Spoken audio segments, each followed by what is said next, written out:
Pour venger son mari et sa fille assassinés, cette femme prénommée Riley a éliminé à elle seule un cartel de narcotrafiquants tout entier, laissant même la police stupéfaite. 5 ans auparavant, le jour de l'anniversaire de sa fille, la famille Riley s'était rendue dans un parc d'attractions, ignorant que des tueurs les suivaient déjà dans l'ombre, guettant le moment propice pour frapper. Son mari et sa fille sont tombés sous les balles tandis que Riley était grièvement blessé par les assassins. Après leur départ, Riley a rampé vers les siens. Cette famille autrefois heureuse était désormais séparée par la mort. La police est rapidement arrivée sur les lieux et a transporté Riley inconsciente dans une ambulance. Un mois plus tard, Riley s'est réveillée à l'hôpital où la police lui a appris que les 3 tueurs avaient été arrêtés et qu'ils travaillaient tous pour Garcia, un puissant baron de la drogue.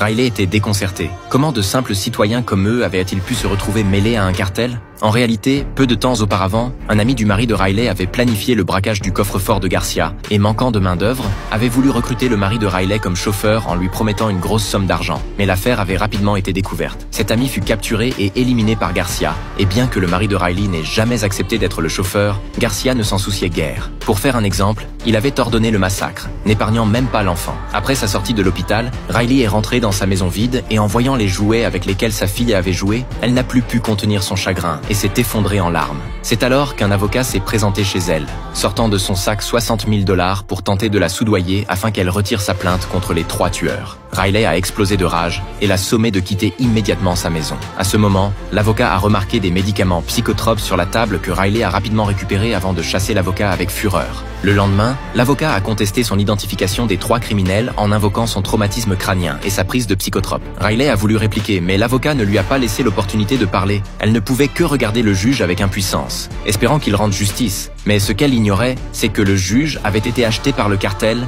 et il a déclaré les 3 tueurs non coupables, les libérant sur le champ. C'est à ce moment que Riley a réalisé que ces juges et procureurs apparemment respectables étaient la complice du cartel. Elle s'est effondrée émotionnellement, se ruant vers le banc des accusés, prête à déchiqueter ses assassins. Mais elle a été rapidement maîtrisée par les huissiers qui l'ont neutralisée avec un taser sous les ricanements méprisants des 3 tueurs. Mais ce n'était pas terminé. Le juge, prétextant l'instabilité mentale de Riley, a ordonné son internement psychiatrique forcé et au moment où les portes de l'ambulance allèrent se fermer, Riley a soudainement saisi une bouteille d'oxygène et a assommé l'infirmière avant de s'échapper du véhicule. Puisque la justice ne pouvait pas punir ces hommes, elle devrait venger sa famille à sa manière. 5 ans plus tard, la police a découvert les corps de 3 hommes dans le parc d'attractions, suspendus à l'envers sur la grande roue, ayant visiblement subi de terribles tortures avant leur mort. L'enquête a révélé qu'il s'agissait des assassins de la famille Riley. Simultanément, la police a repéré des traces de Riley. Un mois auparavant, elle avait dévalisé une armurerie en emportant de nombreuses armes. Et une inspectrice a déduit que Riley allait certainement passer à l'action à nouveau aujourd'hui. Car c'était justement le 5e anniversaire de la mort de son mari et de sa fille.